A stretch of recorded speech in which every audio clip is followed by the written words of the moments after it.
यंदाच्या देशातील नव्या अर्थसंकल्पात 15 ते 20 लाख उत्पन्न असणाऱ्यांसाठी नवा स्लॅब आणला जाऊ शकतो. या नव्या स्लॅबमध्ये टॅक्स 30% वरून 25% कमी केला जाईल असा अंदाज वर्तवला जात आहे. असं झालं तर हा बदल उच्च उत्पन्न गटासाठी दिलासादायक ठरू शकतो. नव्या कर प्रणालीनुसार 7.75 लाख रुपयांपर्यंतचे उत्पन्न करमुक्त आहे. ही मर्यादा 10 लाखांपर्यंत वाढवली तर त्याचा लाखो लोकांना फायदा होईल असं सांगितलं जात आहे. हा बदल झाल्यास 10 लाख रुपयांपर्यंतचे उत्पन्न पूर्णपणे करमुक्त होऊ शकते. यामुळे लहान आणि मध्यमवर्गीय लोकांना चांगला फायदा होईल. नव्या कर प्रणालीत जास्तीत जास्त करदात्यांना सामावून घेण्याचा प्रयत्न असणार आहे. आगामी अर्थसंकल्पात मध्यवर्गाला दिलासा दिला गेल्यास त्यांची क्रयशक्ती वाढू शकते. पर्यायाने भारतीय अर्थव्यवस्थेला गती मिळेल. कर सवलती आणि स्लॅबमधील बदलांमुळे लोकांच्या हातात अधिक पैसा येईल, क्रयशक्ती वाढेल आणि अर्थव्यवस्थेला वेगाने वाढ होईल. भारताच्या आजच्या अर्थव्यवस्थेबद्दल अशाच काही धक्कादायक गोष्टी आहेत त्या आपण जाणून घेऊया. नमस्कार, मी सनी आणि तुम्ही पाहताय दैनिक राज्य लोकतंत्र. देशातला मध्यवर्ग आज चारी बाजूनी संकटात आहे. बेरोजगारी, महागाई, वाढती गुन्हेगारी यामुळे मध्यवर्ती वर्ग त्रासलेला आहे. मध्यंतरी बँकेचे व्याजदर कमी झाल्यामुळे नफा मिळवण्यासाठी मध्यवर्ग मोठ्या प्रमाणात शेअर बाजार आणि म्युच्युअल फंड्सकडे वळला होता. त्या ठिकाणी गुंतवणूक केल्यावर 4 पैसे जास्त मिळतील अशी त्यांची अपेक्षा होती. पण 4 महिने डोळे लावून बसले तरी त्या ठिकाणी मध्यमवर्गीयांची फसगत झाल्याचं दिसून आलं. नुकत्याच 13 जानेवारी रोजी शेअर बाजारात मोठी घसरण झाली होती.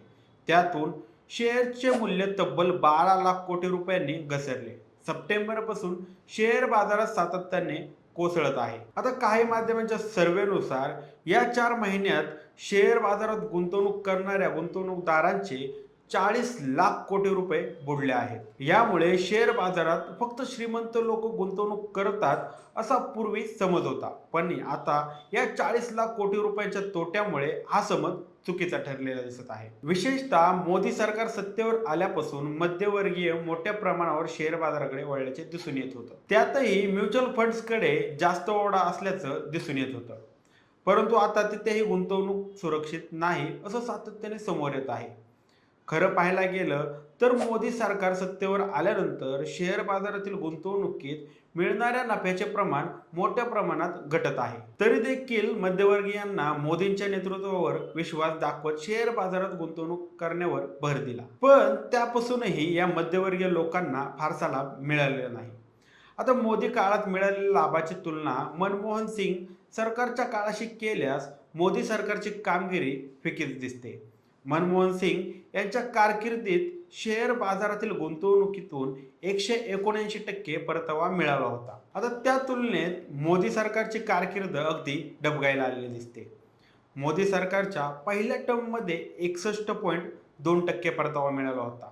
दुसऱ्या टर्ममध्ये तो 81% झाला होता आणि तिसऱ्या टर्ममध्ये आत्तापर्यंत तो अवघ्या 9.2% आहे.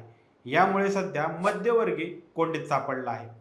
तो चारी बाजूंनी कराच्या बोजाखाली दबला जात आहे आणि मोदी सरकारची तुंबडी मात्र ओसंडून वाहत आहे.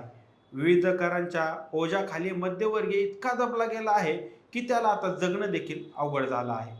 या मध्यवर्गीय लोकांचे उत्पन्नही फारसं वाढलेलं दिसत नाही. त्यामुळे आता उद्योग क्षेत्रातील संघटनांनीच लोकांवरील करबोजा कमी करा अशी मागणी सुरू केली आहे. मोदी सरकारने कॉर्पोरेट सेक्टरचा टॅक्स कमी केला, पण मध्यमवर्गीयांना दिलासा मिळेल अशी कोणतंही काम अजून त्यांनी केलं नाही. कॉर्पोरेट सेक्टरवरील टॅक्स कमी केल्याने या क्षेत्रातून गुंतवणूक वाढेल आणि रोजगाराला चालना मिळेल अशी मोदी सरकारची अपेक्षा होती, पण ती पूर्णपणे अपयशी ठरली. देशाच्या आर्थिक क्षेत्रात मोठी ढासळण होताना दिसत आहे. त्यामुळे विदेशी गुंतवणूक भारतात येण्यास धाडस करत नाही. ज्या विदेशी गुंतवणूकदारांनी भारतीय शेअर बाजारात गुंतवणूक केली ती काढून घेतली जात आहे.